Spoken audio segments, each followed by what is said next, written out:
বাবারে বাবা, কি বিশ্রী রান্না হয়েছে! তরকারিতে কি কোনো জিরে বাটা, আদা বাটা কিছুই দেয়নি না?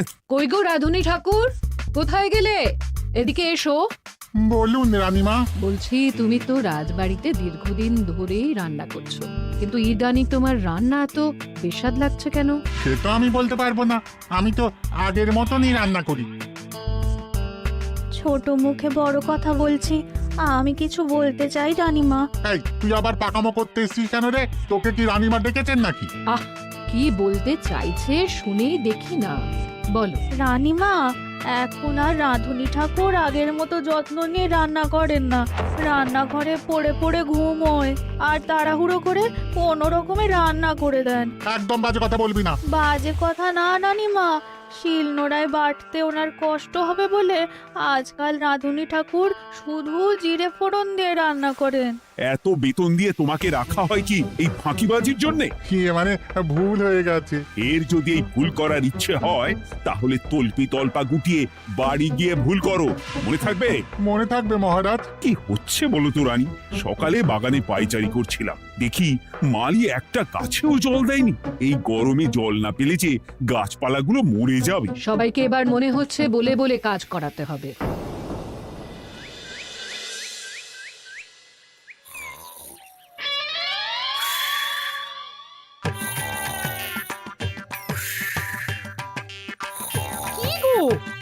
কদিন ধরে তো তুমি শুধু খাচ্ছ আর ঘুমোচ্ছ। বাজার দোকান কিছুই নেই গো, রাজসভাতেও যাও না। কি যে করি। কি গো দিদা, দাদু আজও ঘুমোচ্ছে? কি বলবো বলতো? আমরা কিছু একটা ব্যবস্থা করছি, দাঁড়াও।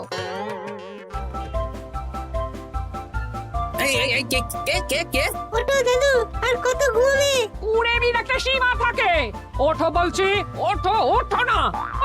আমি বুঝতে পারছি বাড়ির কাজ, বাজার দোকান এসব না করার জন্য তুমি পড়ে পড়ে ঘুমোচ্ছ।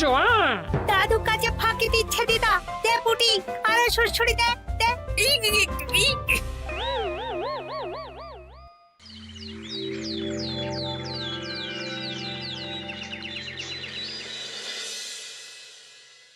মহারাজের শরীর খারাপ না মন খারাপ? মহারাজ এরকম চুপ করে ঘুম মেরে থাকলে তো রাজপাট সব উঠে যাবে। কিছুই বুঝতে পারছি না। মহারাজ আছেন চুপটি করে, নেই যে মুখে শব্দ। ফাঁকি দিলে এবার তাকে করব আমি জব্দ। অনেক শুয়েছি, আর নয়। মহারাজ, কে ফাঁকি দিচ্ছে? আমি তো ফাঁকি দিই না। পণ্ডিত, তুমি দিচ্ছ নাকি ফাঁকি? না না, বৈদ্য।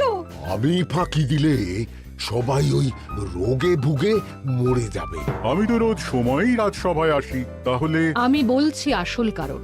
রাজবাড়ির রাঁধুনি ফাঁকি দিচ্ছে, আর 3 দিন ধরে রাজসভায় গোপাল বেপাত্তা। হ্যাঁ, এই গোপাল বেটাই আসল ফাঁকিবাজ।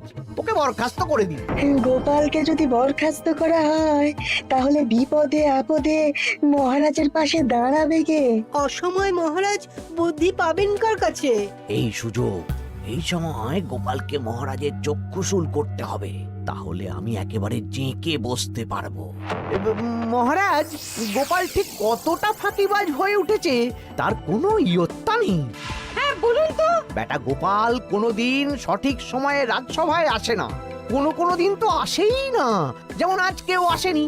আর না এলে মহারাজকেও কারণটা জানায় না। আপনাকে সম্মান করা তো দূরের কথা, কোনো ভ্রুক্ষেপই করে না। এটা কিছুটা হলেও মন্ত্রী মশাই ঠিক কথা বলছেন। হ্যাঁ, এ তো একদম সঠিক কথা। ঠিক বলেছ। প্রহরী, প্রহরী, বলুন মহারাজ। তুমি আরেকজনকে সাথে নিয়ে এক্ষুনি গোপালকে তুলে নিয়ে এসো। আচ্ছা মহারাজ। বলি, তুমি আজকেও রাজসভায় কামাই করবে? অর্ধেক দিন কামাই করলে বেতন কাটা যাবে গো। গিন্নিমা, গোপালকে মহারাজ ডাকলেন। ওই দেখো, রাজবাড়ি থেকে প্রহরীও ডাকতে এসেছে। ওহ, মহারাজের আদেশ না শুনলে তোমাকে তুলে নিয়ে যেতে বাধ্য হব। আরে দাঁড়িয়ে দেখছিস কি? তুলে নিয়ে চল। ঠিক বলেছিস, তুই হাত ধর আর আমি পা ধরি। আমরা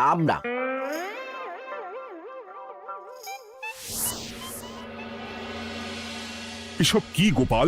তুমি বাড়িতে আছো, ঘুমোচ্ছ, অথচ রাজসভায় আসছো না। কি ব্যাপার? আগে মহারাজ, মস্তিষ্ককে বিশ্রাম দিয়ে বুদ্ধি বাড়াচ্ছিলাম। অনেক ব্যবহার হয়েছে তো, তাই একটু বিশ্রাম দরকার আর কি। আমার পুরো রাজসভাটাই ফাঁকিবাজ। আমি সবাইকেই বিদায় করব, আর গোপালকেও। এই সেরেছে, আমি ফাঁকিবাজ নই মহারাজ। আমি খোঁজ নিয়ে দেখেছি সবাই কম বেশি গায়ে হাওয়া লাগিয়ে ঘুরছে। মহারাজ, আমি তো নদীর পাড়ে বসে শীতল হাওয়া গায়ে লাগাই, তবেই তো ঢেউয়ের মতো আমার ছন্দ আসে। কেউ ফাঁকিবাজ না মহারাজ, আসল ফাঁকিবাজ গোপাল। মহারাজ, আমি যদি দরকারে আপনাকে বুদ্ধি দিয়ে, ফাঁকা সময়ে বিশ্রাম দিয়ে ফাঁকিবাজ হই, তাহলে মন্ত্রী মহা ফাঁকিবাজ। কারণ মন্ত্রীর কাজ রাজাকে বুদ্ধি দেওয়া, তা তিনি করেন না বলেই আমাকে দরকার পড়ে। আমি তো ভাঁড়, আমি শুধু হাসাবো, এটাই আমার কাজ। তাতে কি, সেনাপতিও তো সেনা প্রধান, ও কি যুদ্ধ করে? রাজ্যে শান্তি শৃঙ্খলা বজায় আছে, তাহলে যুদ্ধ করে হবেটা কি? হ্যাঁ, অকারণে পায়ে পা দিয়ে যুদ্ধ বাঁধাবো নাকি? হ্যাঁ, যত সব। যখন তখন বিপদ আসতে পারে, তাই যুদ্ধের জন্য সব সময় সামরিক শক্তিকে প্রস্তুত থাকা দরকার। হ্যাঁ, এটা গোপাল ঠিক বলেছে। সেনাপতিকে তো কোনোদিন সেসব নিয়ে মহড়াও করতে দেখি না। তাহলে দাঁড়ালো 3 জন ফাঁকিবাজ। মূল অভিযুক্ত গোপাল দিন রাত কামাই করে, মন্ত্রী মহারাজকে বুদ্ধি দেয় না, আর সেনাপতি যুদ্ধের প্রস্তুতি নেয় না। এই 3 জনকে আমি বিদায় করব। এই সেরেছে, এ তো দেখছি বিনা মেঘে বজ্রপাত। না, তবে তোমরা যে ফাঁকিবাজ নও সেটা প্রমাণ করার জন্য 12 ঘন্টা সময় দেব। আমাদের কি করতে হবে? তোমাদের 3 জনকে 3টে খালি বস্তা দেব। প্রত্যেকে ওই খালি বস্তা নিয়ে জঙ্গলে যাবে, আর এই 12 ঘন্টার মধ্যে জঙ্গল থেকে বস্তা ভরে আনবে। একটা বস্তা ভরার জন্য 12 ঘন্টা সময়? এ তো খুবই সহজ কাজ। সহজ কঠিন জানি না, যে ফাঁকি দিয়ে ফাঁকা বস্তা জমা দেবে বা কিছুটা ভর্তি কিছুটা খালি আনবে, সে সাজা পাবে। আচ্ছা মহারাজ, আমি বস্তায় কি নিয়ে আসবো সেটা কি আপনি দেখবেন? তা দেখব না, কিন্তু বস্তা ভরে আনতে হবে। আর যা বস্তায় ভরে আনবে তাই নিয়ে সবাই বাড়ি ফিরে যেতে পারবে। তার মানে বস্তাতে যা থাকবে সব বস্তার মালিকই পাবে। একদম তাই। বুঝে গেছি, ভিতরে কোনো গভীর পরিকল্পনা আছে। প্রহরী, প্রহরী, তুমি এই 3 জনকে 3টে বস্তা দিয়ে দাও। যথা আজ্ঞা মহারাজ। আর বাকি সভাসদেরা আজকে রাজসভাতেই থাকুক। ওরা 3 জন আসবে, ওদের বিচার হবে, তারপর ফিরবে। আমাদের খাওয়া দাওয়া তাহলে রাজবাড়ির তরফ থেকেই দেওয়া হবে মহারাজ? হ্যাঁ। জঙ্গলে তো যাচ্ছি, কি নেব? গোপাল, আমি বলি কি, তুমি বরং আমার বস্তায় ঢুকে যাও, আমি তোমাকেই নিয়ে ফিরে যাই, ল্যাটা চুকে যাবে। আপনি যদি একা আমাকে বস্তায় ভরে নিয়ে যেতে পারেন তো চলুন। একা? এই সেরেছে। দাঁড়ান, আমি আপনার কাঁধে চড়ে দেখি আপনি আমাকে বইতে পারবেন কি পারবেন না। না না, মুখ ফসকে বলে ফেলেছি, মাথা খারাপ নাকি? তাহলে নিজের মতন থাকুন।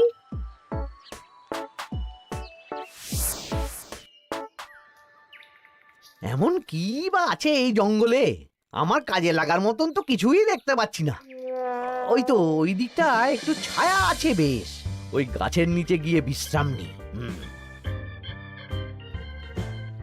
সেনাপতি, অত চিন্তা ভাবনা করার কিছুই নেই। মহারাজ তো আর দেখবেন না আমরা বস্তায় কি ভরে নিয়ে যাব। 12 ঘন্টা অনেক সময়। এখন বিশ্রাম নাও। আপনার ইঁদুরের পেট, আপনি বিশ্রাম নিন। দেখি জঙ্গলে থেকে কিছু ফল পেড়ে আগে খাই, তারপর না হয় ওই বস্তাটা ওই ফলমূলের খোসা আর মাটিতে পড়ে থাকা পাতা দিয়ে ভরিয়ে মহারাজের কাছে নিয়ে যাব। হ্যাঁ, বস্তা যখন বাড়ি নিয়েই যেতে পারবো, তাহলে বনের সব থেকে ভালো ভালো ফলগুলো আগে ভরে নি। গিন্নিকে এবার বলবো, বাজার আনি না তো কি হয়েছে, দেখো কত ফল এনেছি। যাই, এর থেকে কিছু মহারাজকে ভেট দেব, মহারাজ বেশ খুশি হবেন।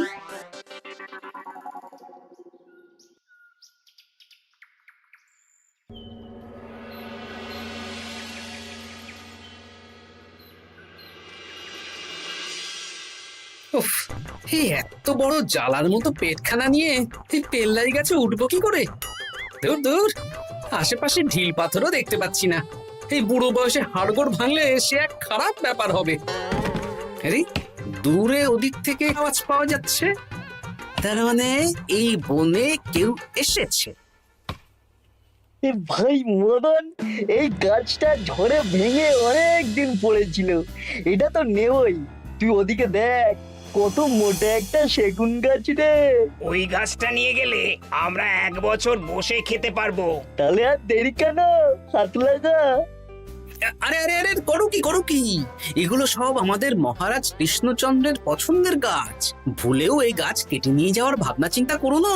আর ওই সেগুন গাছটা তো মহারাজের সবচেয়ে প্রিয়। আরে মহারাজ কি করে জানবে শুনি? এই বনে তো তিনি ভুল করেও আসেন না। এই যে আমি আসি, আমি মহারাজের দূত। তোমরা যদি ভুল করে ওই সেগুন গাছে হাত দাও তাহলে কিন্তু তোমাদের গর্দান যাবে। এই সেরেছে, কিন্তু আমরা তো কাঠুরিয়া, কাঠ ছাড়া পেট চালাবো কি করে? সে তোমাদের ব্যবস্থা তোমরা করো, অন্য অনেক কাজ আছে। এই সামনের গাছটা মরে পড়ে আছে, এটার কাঠ আমরা নিয়ে যেতে পারবো তো? তা পারবে, এতে অত চিন্তার ব্যাপার নেই। গোপাল আছে যখন, তখন এই রাজ্যের কেউ মুশকিলে থাকবেই না। শুধু তোমাদের একটা কাজ করতে হবে। কি কাজ? এই নাও বস্তা। আমার জন্য এই জঙ্গল থেকে টাটকা বিভিন্ন ফল পেড়ে এই বস্তা ভরে দাও, তাহলে মহারাজকে আর তোমাদের কথা বলবো না, বুঝলে? আর তোমাদের যাতে রাজবাড়িতে কোনো কাজ হয় সেই নিয়ে মহারাজের কাছে সুপারিশও করো, কেমন? বেশ বেশ, এই তুমি তাহলে এখন এখানে বিশ্রাম করো, আমরা তোমার বস্তা ভরে ফল নিয়ে আসছি। ঠিক আছে, আমি তোমাদের কুঠার পাহারা দিচ্ছি, তোমরা ভালো তরতাজা ফল বস্তায় ভরে নিয়ে এসো।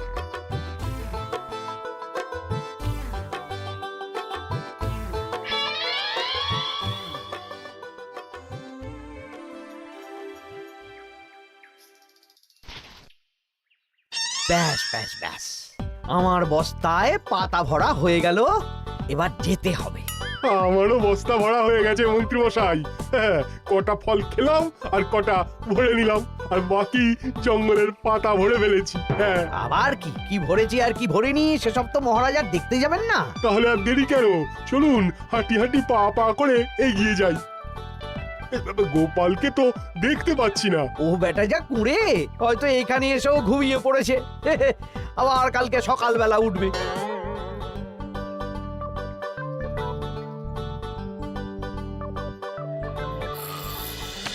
এই যে ভাইয়া, এই যে। হ্যাঁ, কে কে?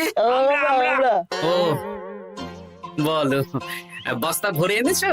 হ্যাঁ, ভরে এনেছি। তাহলে চলো রাজসভায় যাই, তোমাদের একেবারে মহারাজের সাথে পরিচয়ও করিয়ে দেবো, আর কাজের ব্যাপারেও বলবো। চলুন। চলো চলো চলো।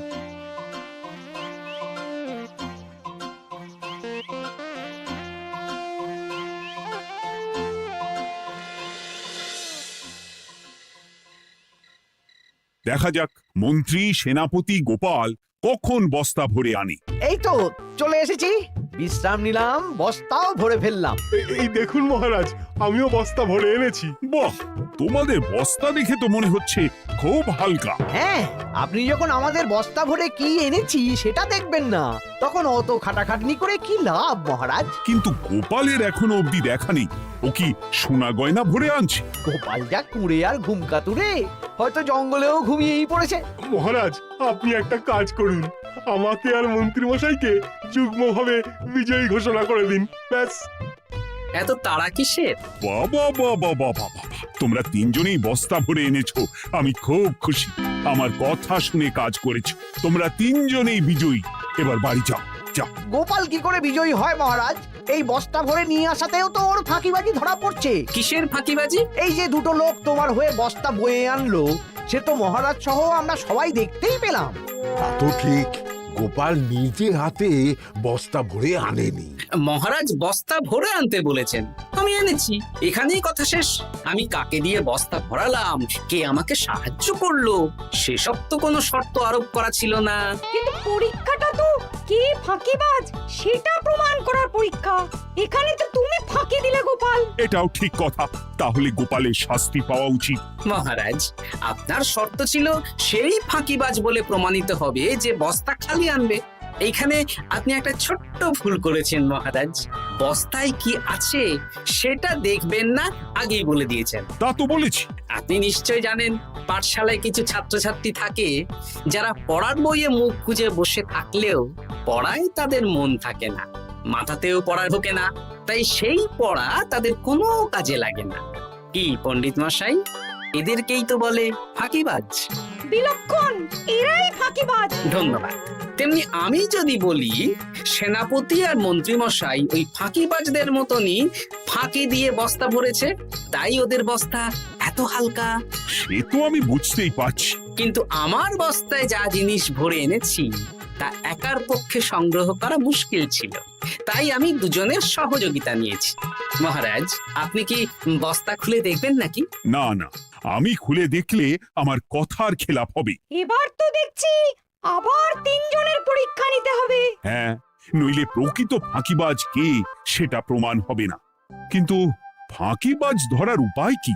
মহারাজ, আমরা বরং আমাদের বস্তা নিয়ে বাড়ি না গিয়ে একদিন কারাগারেই থাকি, আর তাতেই প্রমাণ হবে এই বস্তায় সত্যি কি আছে যা আমাদের নিজেদের কাজে লাগবে।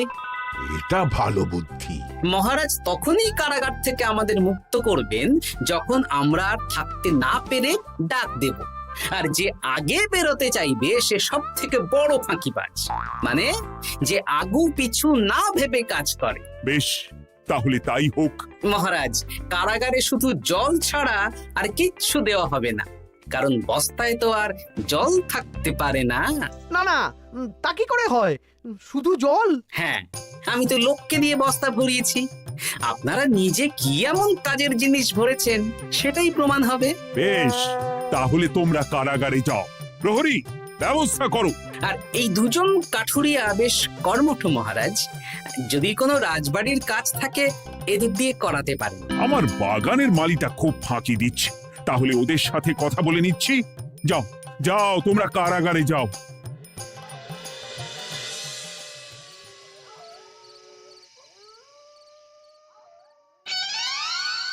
ওরে বাবা রে, কি খিদে খিদে পাচ্ছে রে। দেখি বস্তায় কি আছে দেখি।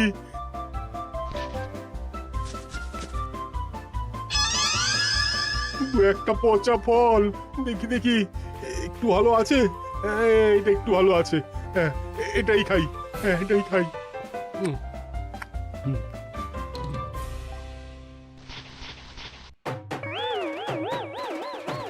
আমি তো শুধু পাতা ভরেছি, কি সেরেছি? আমাকে কি জল খেয়েই কাটাতে হবে? এবার আমি দেখি। আহ, টাটকা ফল আর জল। আমার কাছে যা ফল আছে এগুলো খেয়ে আরাম করে 5-6 দিন কেটে যাবে। ও গোপাল, আমাকেও কটা ফল দাও না গো।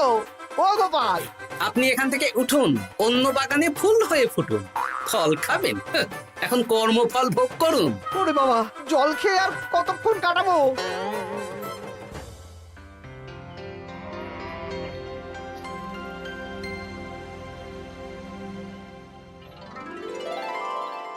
উফ, পেটটা চুই চুই করছে, কি খিদে পেয়েছে না।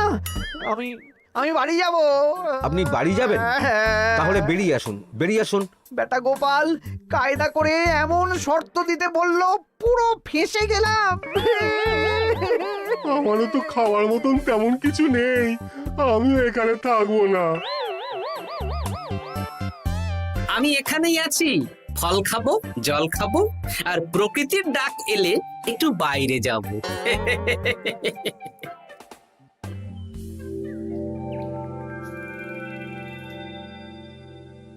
কি তোমরা কারাগারে এক রাতের বেশি তো থাকতেই পারলে না? কি আর করব বলুন মহারাজ, আমরা তো আর গোপালের মতন বস্তা ভরে টাটকা ফল নিয়ে আসিনি।